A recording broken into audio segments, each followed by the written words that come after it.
Antes de mais, boa noite a todas e a todos e agradeço muito o convite para estar aqui.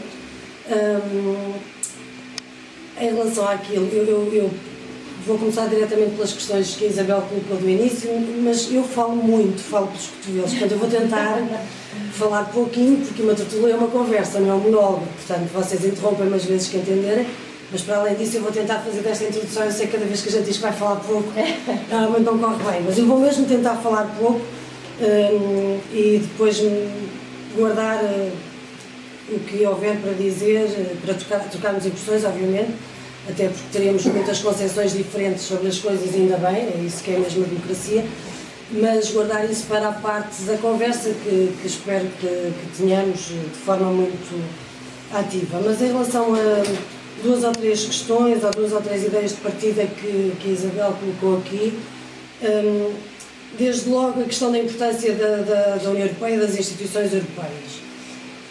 Não deixa de ser irónico que é no momento em que as instituições europeias têm cada vez mais relevo para a nossa vida, interferem cada vez mais cotidianamente na nossa vida, que há um afastamento cada vez maior dos cidadãos e das cidadãs relativamente aos processos de decisão e até mesmo em atos de eleição de representantes. Cada vez o que nós assistimos é uma maior taxa de abstenção. Isto não acontece por obra e graça do Espírito Santo, nem por catástrofe natural, há aqui obviamente várias responsabilidades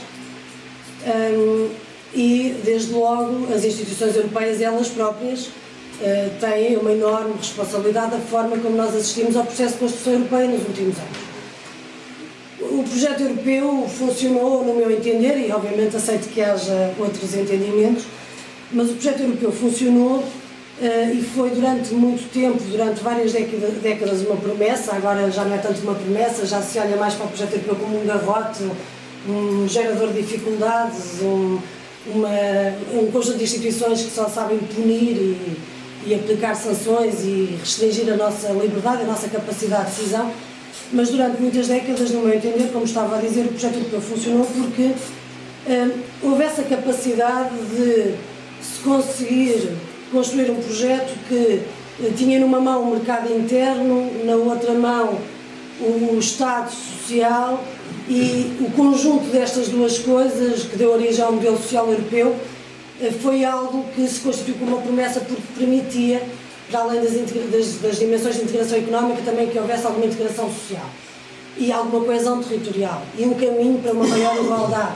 E isso, apesar de que, no meu entender também, mas vocês sabem de que lado é que eu venho da política, portanto não será surpresa, apesar de que, no meu entender, os de cima ganharam sempre mais que os de baixo, a verdade é que durante muitas décadas os de baixo foram sempre ganhando alguma coisa com a integração europeia e isso ditou um pouco o sucesso daquilo que nos quis fazer ser, ou seja, que nos fez querer ser europeus. Quando quisemos aderir à União Europeia, quando queríamos fazer parte dessa comunidade, tinha a ver com essa capacidade. Aliás, a União Europeia e os países que estavam já a integrar a União Europeia, na altura ainda não era a União Europeia que se chamava, mas é relevante para aqui, tínhamos neles como uma miragem, por exemplo, para a construção do Estado Social, para a construção de uma sociedade onde os serviços públicos fossem mais acessíveis a toda a gente. Não deixa de ser irónico que é agora, hoje em dia, das próprias instituições europeias, que vem cada vez mais uma limitação e uma tentativa de aniquilar cada vez mais a própria dimensão social do Estado.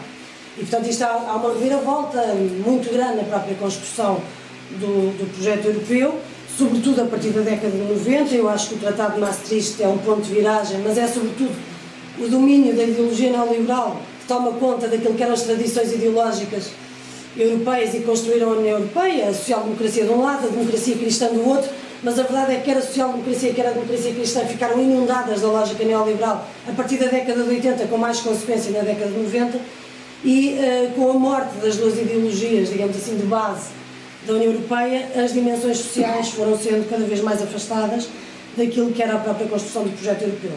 E, portanto, nós assistimos nos últimos anos a uma forma não democrática, antissocial e blindada de construção europeia. Uma forma que cada vez mais afasta os cidadãos. Mas, como disse no início, não deixa de ser irónico, porque é na altura em que as instituições europeias têm cada vez mais poder.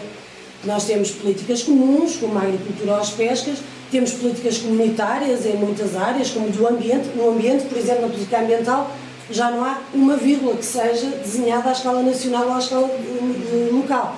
Toda a política ambiental é política comunitária. Ou, por exemplo, as políticas de investigação comuns, depois obviamente há políticas nacionais. Ainda temos esferas de soberania e de espaço de decisão em domínios como a saúde ou a educação, aí já não há tanta interferência direta das políticas europeias. Quer dizer, não há tanta interferência direta na definição das leis, há interferência direta total a partir do momento que são esses os eixos que estão mais sob ataque neste momento e que se procura encurtar e converter o Estado no Estado mínimo precisamente por redução de serviços públicos e de domínios públicos como a saúde e a educação que estão sob um ataque gigantesco. E, portanto, as instituições europeias têm aqui uma grande responsabilidade, sobretudo porque se criou esta Constituição Europeia, quando estava a dizer antidemocrática e antissocial nas últimas décadas, sobretudo nos últimos anos, muito agravado pela crise económica que se abateu a partir de 2008, uma crise que inicialmente era financeira, passou a ser económica, de económica passou a ser uma crise social fortíssima e também uma crise de democracia, de legitimidade democrática e cada vez mais. Mas não seria normal o facto de haver esta crise social, económica, a esquerda até ganhar terreno sobre estas matérias e está a perder um bocado? Sim, aqui nós temos mensagens diferenciadas de país para país, não é?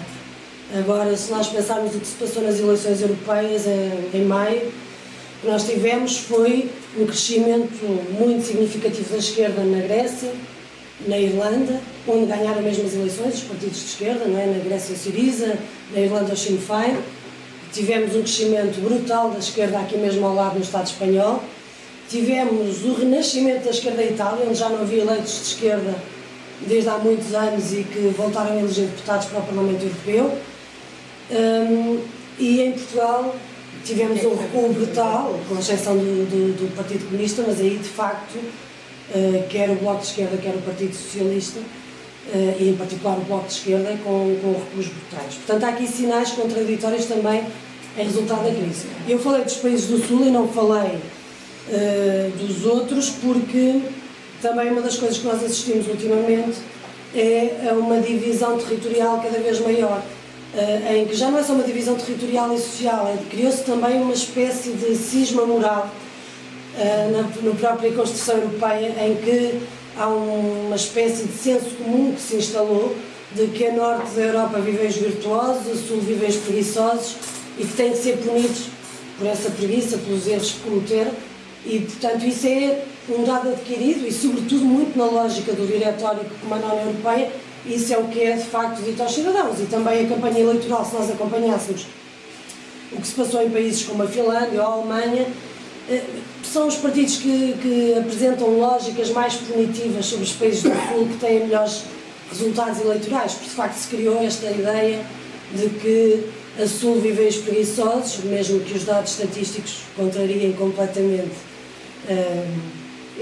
essa concepção, mas que é essa ideia de que a Sul vivem os preguiçosos, e, portanto, houve um conjunto de gastos excessivos, houve um viver acima das possibilidades, um conjunto de dívida que nós contraímos e que agora temos que pagar em relação a isso.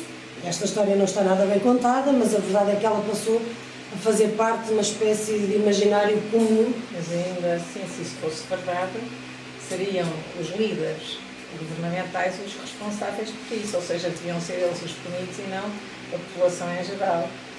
Portanto, continua a não haver uma reação lógica às falhas. Nada disto é lógica, no meu entender, enquanto das lideranças. O principal problema é que desde a década de 80 a política foi completamente raptada pelos mercados financeiros e pelo sistema financeiro.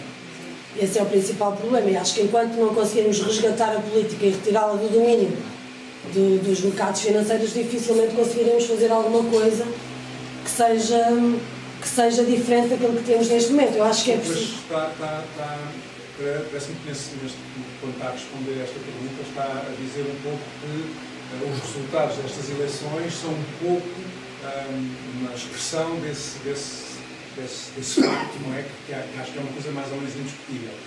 Não vê nos resultados das eleições europeias uma punição, uma forma de fazer política por parte dos partidos institucionais sejam eles de Acho que que- área forem. à escala Repare que europeia, aquilo falou realmente num aumento da expressão dos partidos de esquerda em alguns países, mas obviamente presumo que foi esse o seu comentário inicialmente.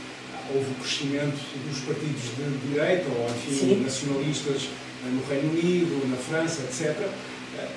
Isso, para mim, ou pelo menos senti isso como uma reação das pessoas em relação a uma forma de fazer política e não tanto a essa questão da usurpação dos mercados financeiros por tudo o que é política. Portanto, parece-me que também há outras culpas no cartório. Há muitas, eu só comecei a responder. Sim, Há com certeza, muitas. com certeza. Há muitas e, obviamente, uma culpa muito significativa, há uma responsabilidade, se quisermos retirar o peso moral, mas há uma responsabilidade muito significativa dos partidos políticos.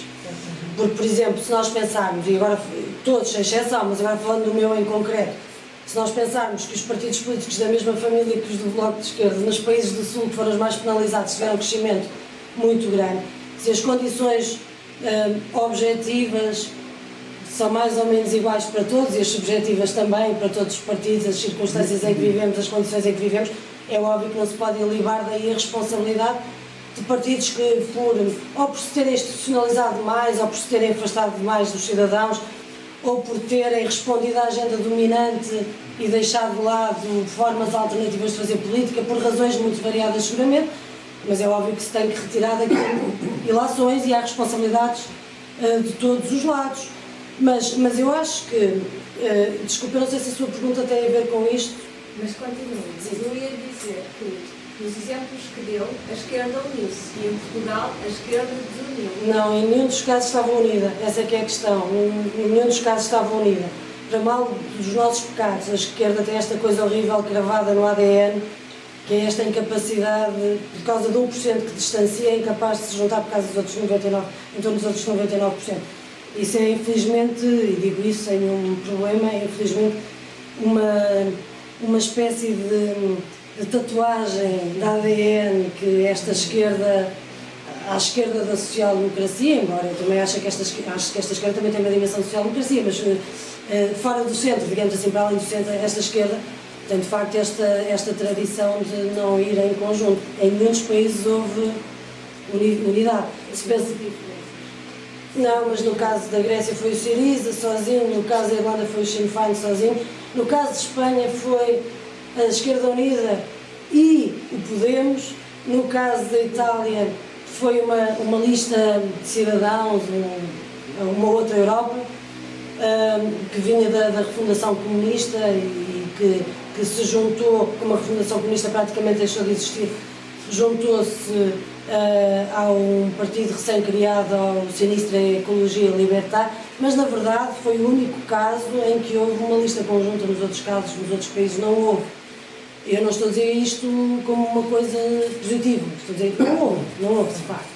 E houve crescimentos muito, muito significativos. Só mais uma questão.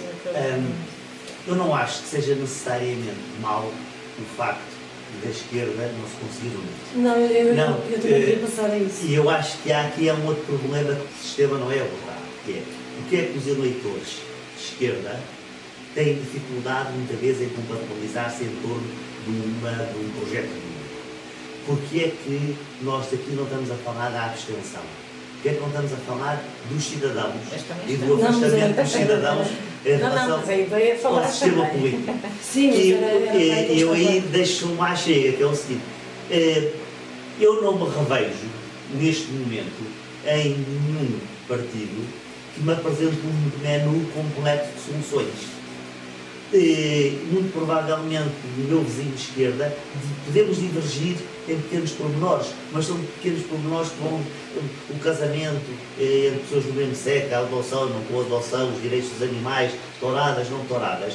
Nós temos direito a fazer as nossas próprias escolhas e o sistema político impõe-nos a escolha de menus completos. E esse problema tem sido pouco atendido. Depois, eu acho que temos que pensar se as pessoas continuam a estar disponíveis para votar numa organização que se assume como uma vanguarda esclarecida, ou como suporte de apoio de um líder iluminado, ou de um Dom Sebastião. Eu não sei se a maioridade que os cidadãos atingiram continua a ser compatível com um sistema político assente em partidos em que os cidadãos, na melhor das hipóteses, escolhem menus por inteiro, ou então escolhem individualidades, mas não escolhem medidas concretas. Por exemplo, vou dar um exemplo. Eu, se fosse grego e tivesse votado Siriza, que seria o que eu faria, sentiria extraordinariamente frustrado de ver o Siriza apoiar a candidatura do Jean-Claude Juncker. Mas não Porque- apoiou. O secretário. Não. Disse que se respeitem os resultados eleitorais, porque a senhora Merkel queria lá pôr outra pessoa. Ok, mas ele disse mais, Não disse mais do que se respeitem. Não, Disse- não, eu sério. Neste momento não tenho hipótese de arranjar, mas eu li que ele disse mais do que se respeita. O argumento, o motivo era que se respeitem os resultados eleitorais, mas havia uma conclusão, que é, deve ser ele a ser o Presidente da Comissão de Não, Defesa. se for o mais votado no Parlamento. Ui, Porque foi sim. votado nas eleições e tinha que ser votado. Mas o Siriza votou contra, como nós votámos contra a Sim, eleição. a votação foi secreta, portanto não se sabe bem.